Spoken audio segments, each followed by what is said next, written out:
Thank everybody for being here. This is a discussion about the boundaries for our second high school and our current high school. This is a process, and we're in the start of this process. The Frenship has been designated as a fast growth district, and obviously we've been building some buildings, so we have places for our students to go. Due to this continued growth, we've been working with a demographer to help set these boundaries. And so the demographer has worked with developers, landowners, other folks that have property in our district to figure out what they're going to do with it in the near future and long term. And so the second high school will help relieve the overcrowding we have at our current high school, and these boundaries again are being developed with the growth of Frenship ISD. My name is Richard Dean. I'm the Assistant Superintendent of Administrative Services, and I'm here to help walk us through this tonight. So the slide you see here is our current high school. The colors that you see are the elementary schools. So all these colors are the elementary schools, and the legend is over here on the bottom right. So that's what our current high school that's right here feeds, is all of this area here. And then these black lines are the current middle school boundaries. So you can see the middle school boundaries here, and then the elementaries are in the colors on this map. So on option A, the colors have changed to, these are our middle schools. So this green area here is Frenship Middle School. This light purple up here is Alcove Trails. This reddish area is Terra Vista, and the blue area is Heritage. And you can see where our middle schools are. So the option A, the boundary would start at County Road 2378, which is the western boundary for our district, and it would go along County Road 7000, which is 66th Street, over to Upland Avenue and come south on Upland to Marcia Sharp Freeway, and then from Marcia Sharp it would go northeast to Milwaukee, then south on Milwaukee to Spur 327, then east on Spur 327 to Frankfort, which is our district boundary. And so everybody that lives in this area here would go to Frenship High School. Everybody that lives in this area here above the blue line would go to our second high school, which is right here. The red dots you see on that map are the current buildings that we have. That's option A. Again, along 66th Street to Marcia Sharp, south on Milwaukee, across Spur 327. These are the numbers. You can see we're going to start with 9th and 10th graders at our second high school, and then we will grow into our full capacity at this school. The capacity at both schools is going to be 2,500. We'll open in 2025. The following year we'll add 11th graders as kids promote, and then the following year, 27, we will have 9 through 12. And the 27 school year will graduate, the 12th graders will graduate in May of 28. So that'll be our first graduating class. And then as you get further out, 2031, the numbers are there. Option B is a true feeder pattern. So option A doesn't feed. It breaks up Alcove Trails and Heritage. That boundary cuts through those two middle school boundaries. Option B is a true feeder pattern. So Terra Vista and Heritage would go to high school number 2, and then Alcove Trails and Frenship Middle School would go to Frenship High School. And it's cut along this boundary here, which is Upland to 82nd, 82nd over to Marcia Sharp back to 82nd, up to 34th, west on 34th to Alcove, and then north on Alcove to 4th Street over to FM 179, and then north to our boundary. So that would be the split there. The numbers there, again, capacity is 2,500. We would have a little bit more the first year, and then as we add, you can see the growth there, and then you can see FHS start to decrease as we start to split those classes. And again, the first graduating class would start in the fall of 2027 and graduate in May of 2028. And then as we get further out, you can see the numbers. Now the demographer will tell you that the further out you get from when they do the study, and this study was done in 2021 with some updates last year. So the further out you get from 2021, the less accurate these numbers out here toward the end get. And they won't go past 10 years.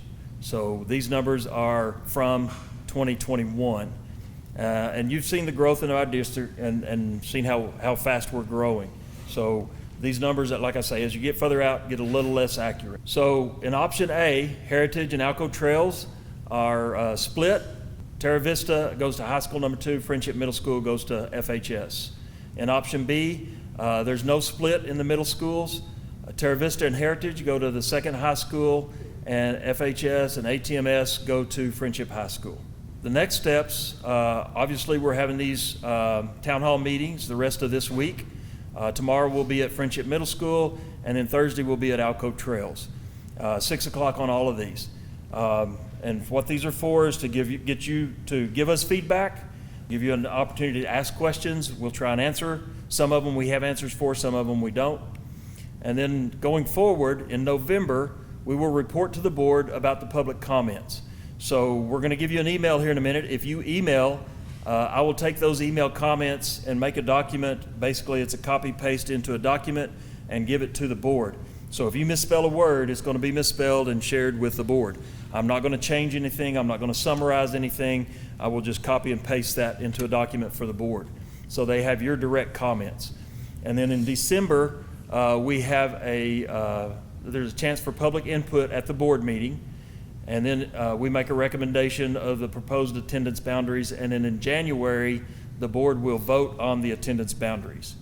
And then the grandfathering guidelines, we will figure out after we have the boundaries done. And what grandfathering is like last year when we had our middle schools, we allowed the 8th graders to remain, to basically choose if they wanted to go to where their new zone is or if they wanted to remain at the current middle school. And so we'll come up with guidelines like that if we have grandfathering guidelines. You can call this number here, and I'm in a lot of meetings, but I will call you back, or you can email this, and I will email you back and let you know that we received your email and your comments. And again, your comments and email will be shared directly with the board as it is. So with that, that's kind of the presentation. We are recording this and we will post it. So if you have a question or comment, we have a microphone set up here in front. If you can come to that and speak, because we have the microphone tied into our video recording. So the floor is open if anybody has any comments or questions. If you want to state your name, you can. Sure. My name is Scott Lader. I just wanted to ask a question about athletics, athletic pass, football, or men's and women's sports, kind of what the plan is for the new high school. Right now, what I can tell you is we've talked about not having varsity football the first year. So we're going to have 9th and 10th graders, and we're not going to have varsity football the first year because the 11th and 12th graders, you've seen them, they're huge. And our 9th and 10th graders need to grow. The following year, we will have varsity football. All the other sports, we should have varsity level play in those. My name is Terry Mulholland. When you say all the other sports, are we talking golf, basketball, soccer, softball, baseball? We're talking about all the amenities that the old high school has compared to what this new high school is going to offer us. It's going to have all the sports. All the sports. Golf, tennis, baseball, softball, volleyball, all of those sports are going to be at both schools. Okay. My next question would be is why would we choose to not go with a feeder school? That's a good question. I mean, we look at numbers, we look at these options, and we just try to figure out which one's going to be the best. Feeder schools have been brought up at the last town hall meeting about some people like it, some people don't. It's just kind of one of those, it's an option that's out there. Are we looking at the economics when we look at how the high school is going to be divided? The socioeconomic status of the students, is that what you're talking about? Yeah, so looking at that, both of these options are viable. Option A, one of the campuses has 50% low SES, and the second one has 46%, I believe. And in the option B, one is at 46 and one is at 44. So they're within a percentage point or so of each other. Okay. I'll probably have more questions, but I'll be back. That's fine. We also have the email, so if you don't get your question asked tonight, feel free to email her if you don't want to get up and ask.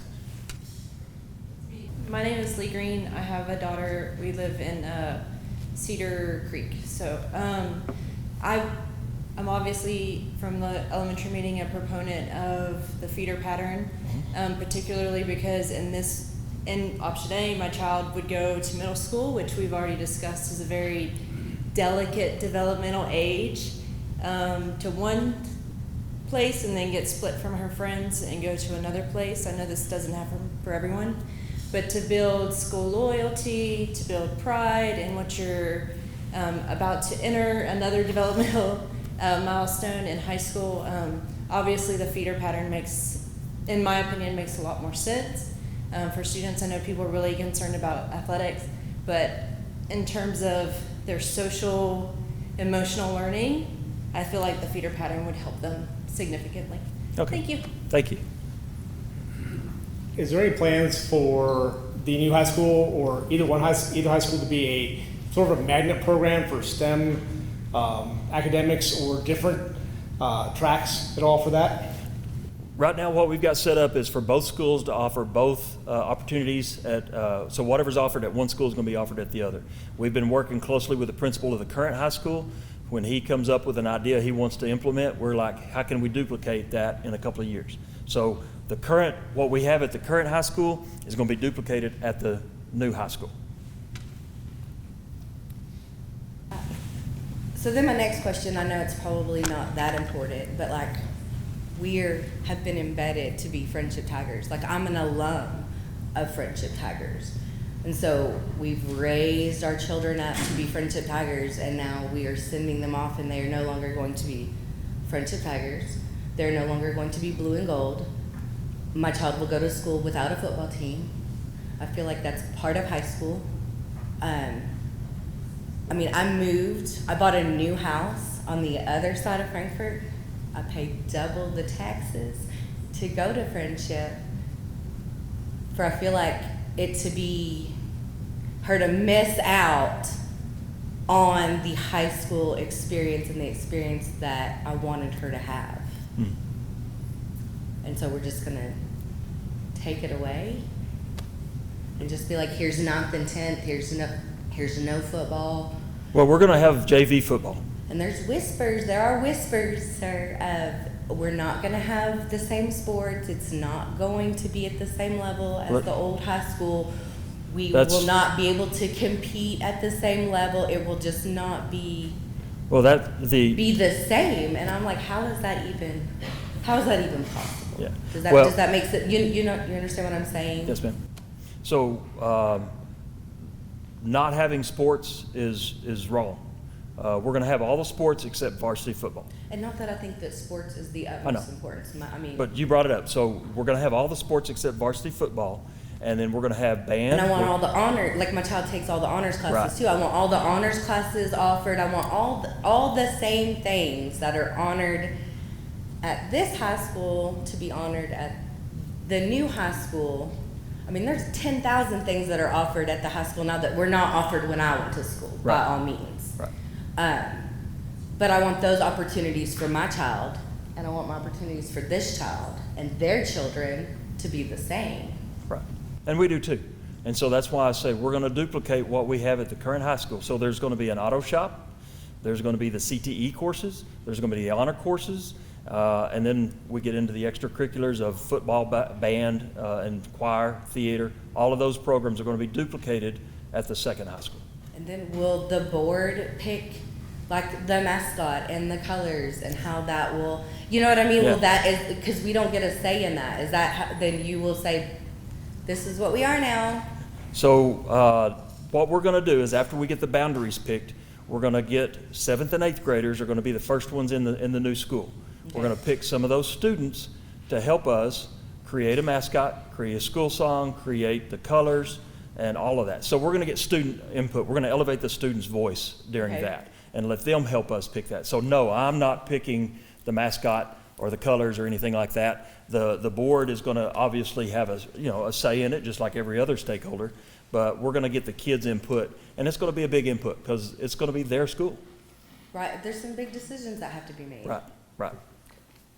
Thank you. How Hello, my name is Maria Bobo. So we just moved here, and one of the things that really attracted us was the Friendship setup. So my only concern, because right now we're in between areas of where to purchase, would be the band program. What's that going to look like? So we're going to have a marching band and the full band program, the orchestra program at this new high school. I was talking with our director of fine arts today, and he is already coming up with a band fest to have a big band extravaganza, for lack of a better way to put it, with all of our schools, middle schools included. And we were talking about how are we going to compete and things like that. So when we open this new school, right now, Frenship High School is a 6A school. When we open this new school, I'm not sure exactly how UIL does it. There's a formula, but the new school may not be a 6A school. Probably won't be a 6A school. The current high school will probably drop out of 6A in a year or so. And so that's not a bad thing because we don't have to travel 2 hours for competition then.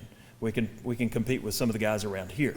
And so when we start working on this, we'll figure out where we're going to be. And I'll use Cooper as an example. Cooper Liberty opened this year.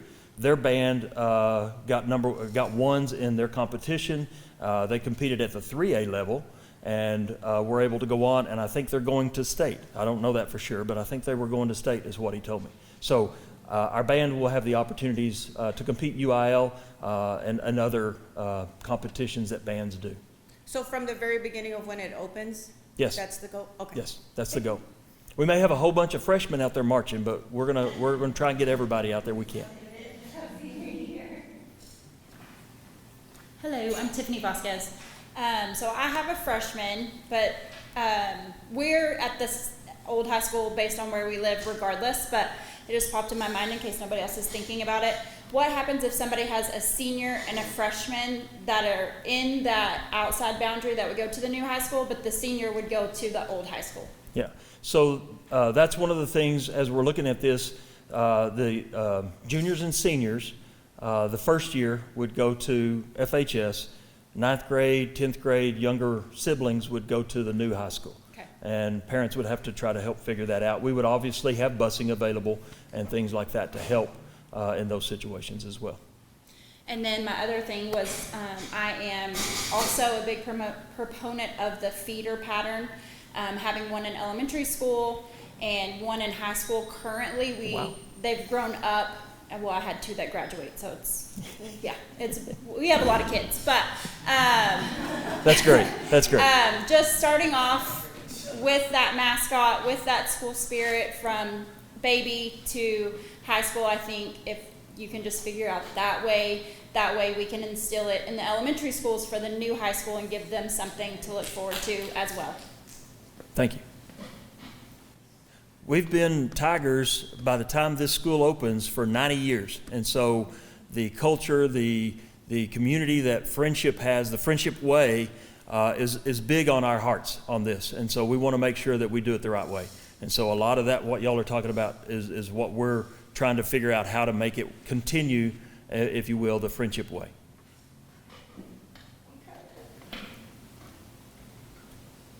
With that being said, what about transfer students? What are we doing with transfers? Are we taking transfers the first year that the new school is open? Are we going to let people transfer into the old high school? Like, how will transfers look? From outside the district? And inside the district? So we currently don't allow transfers inside the district unless there's an extenuating circumstance, like they have to have a special program.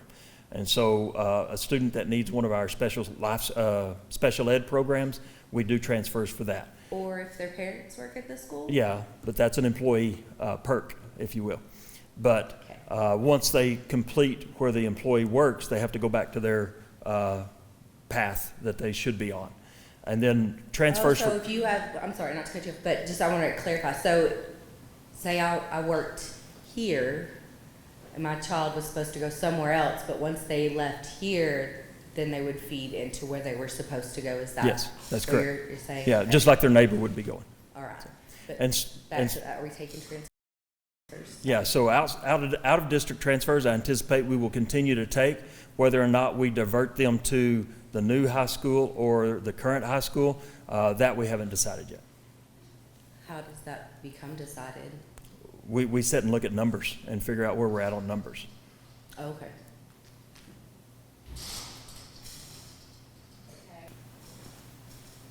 As part of the demographics survey, was there any data on like maximum drive length for students for the feeder or non-feeder program, or those two protocols? We had one option that we kind of scuttled pretty quick because it had the students at Frenship Middle School all the way down at the bottom of our district going to the new high school. And basically they would have to drive past the current high school to get to the new high school. And so we looked at it from that standpoint of we don't really want to drive past a school if that's the main way to get to the next school. And so we looked at it that way, but as far as the longitudinal drive time, I don't know that that was looked at specifically as a drive time. I was just thinking more alcove trails, the northern edge of that, going all the way down to the south. Yeah, and we do that now. I mean, Yes. we have folks at the northern boundary right now that drive down to the FHS right now. And it would be a shorter commute for Terra Vista in the feeder pattern. And it'll be a shorter commute if we go with the option A with the north-south, because they wouldn't have to drive quite as far to FHS. Thank you.